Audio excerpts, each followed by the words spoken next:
يا نفس إن لم تظفري لا تجزعي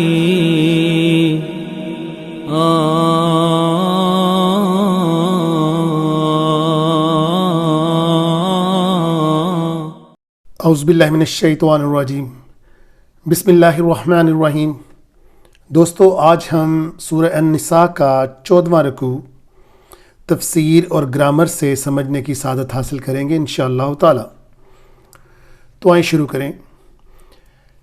ان الذین توفاہم الملائکۃ، بے شک وہ لوگ جو فوت ہونے کے قریب پہنچ جائیں، یعنی جن کے فرشتے روحیں قبض کرنے کے لیے آ جائیں، ظالمی انفسہم، جنہوں نے ظلم کیا اپنی نفس کے اوپر، اپنی جانوں کے اوپر، قالو، تو فرشتوں نے کہا، فیما کنتم، تم کس حالت کے اندر تھے؟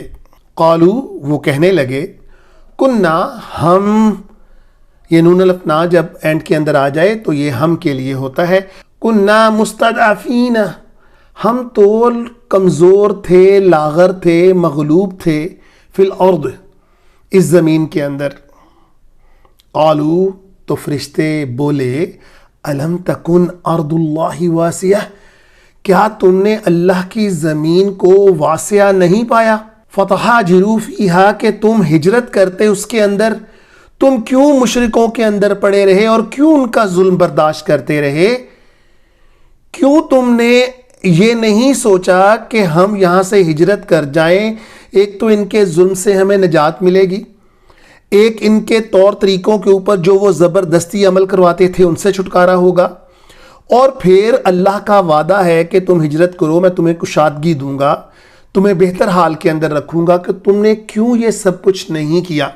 فَأُولَئِكَ، ان کا، مَأْوَاهُمْ، ان کا ٹھکانہ، جہنم، جہنم ہے، وَسَاءَتْ مَصِيرًا، اور یہ بہت برا ٹھکانہ ہے۔ دوستو، یہ بہت بہت زبردست سمجھنے والی آیت ہے۔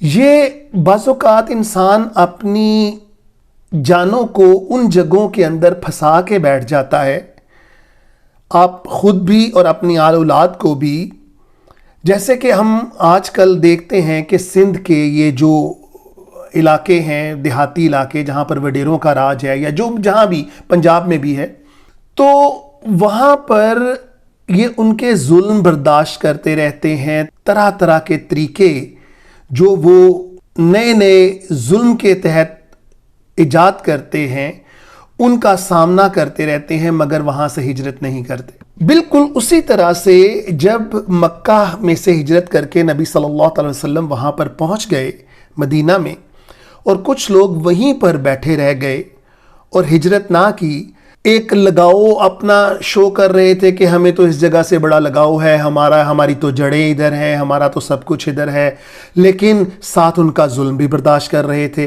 تو اللہ نے کہا، کس نے کہا تھا کہ تم وہاں پر بیٹھے رہو؟ ایک بہت بڑا نقطہ یہ، کیوں جہنم کا جو ہے وہ ان کو وعدہ اور وعید کی گئی کہ تمہارا ٹھکانہ جہنم کے اندر ہے، حالانکہ وہ مسلمان تھے اور تھے بھی ظلم کا شکار۔ اب ذرا ایک نقطہ ذرا ذہن کے اندر سمجھنے کی کوشش کریں کہ ہم پیسوں کی خاطر، بعض اوقات ہم پیسوں کی خاطر ان معاشروں کے، ان مشرکوں کے معاشروں کے اندر چلے جاتے ہیں اپنی طرف سے اپنا مستقبل بنانے کے لیے، اور اللہ ہی تعالیٰ جانتے ہیں کہ مستقبل بنے گا بھی کہ نہیں بنے گا، لیکن جیسا بھی ہے، ابھی کمزور ہے ہم ویسے سیٹل نہیں ہیں، ہم امیر نہیں ہیں، لیکن الحمدللہ جیسے بھی ہیں ہم شام کو کھانا کھا کر سوتے ہیں۔ یہ جو باہر جانے والے لوگ ہیں یہ بہت پیسے لگا کے جاتے ہیں، یہ 40 50 لاکھ روپیہ لگا کے جاتے ہیں۔ تو جو 40-50 لاکھ روپیہ لگا سکتا ہے دوستو، کیا وہ یہاں پر کچھ نہ کچھ نہیں کر سکتا؟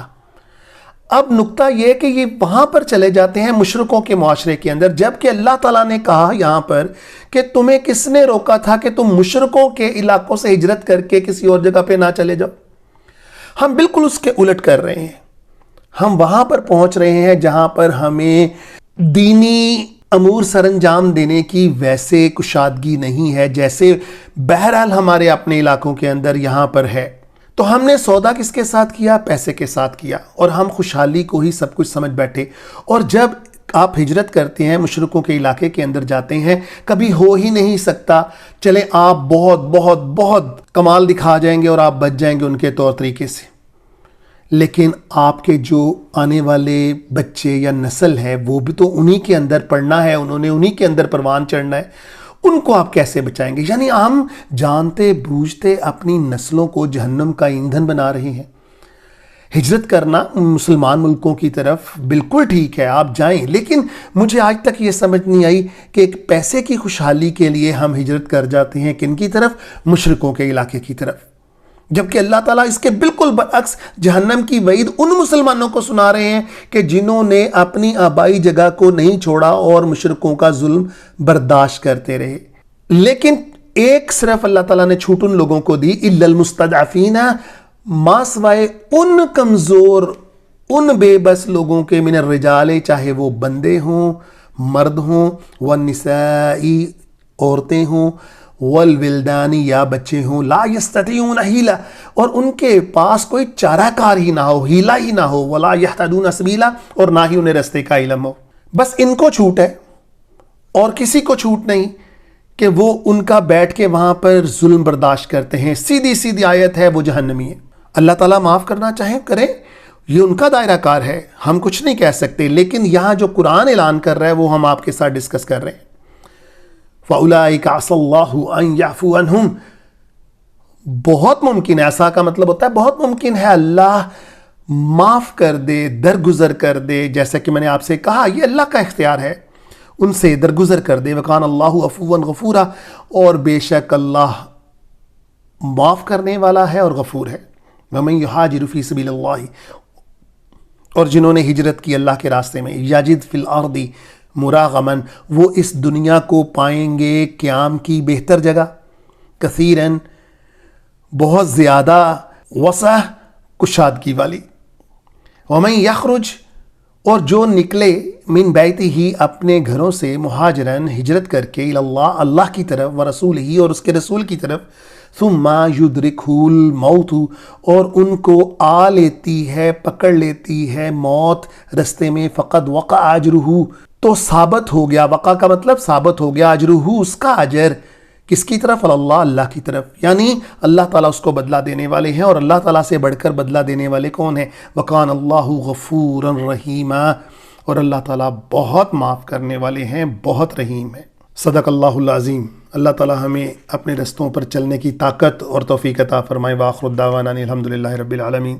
يا نفس إن لم تظفري لا تجزعي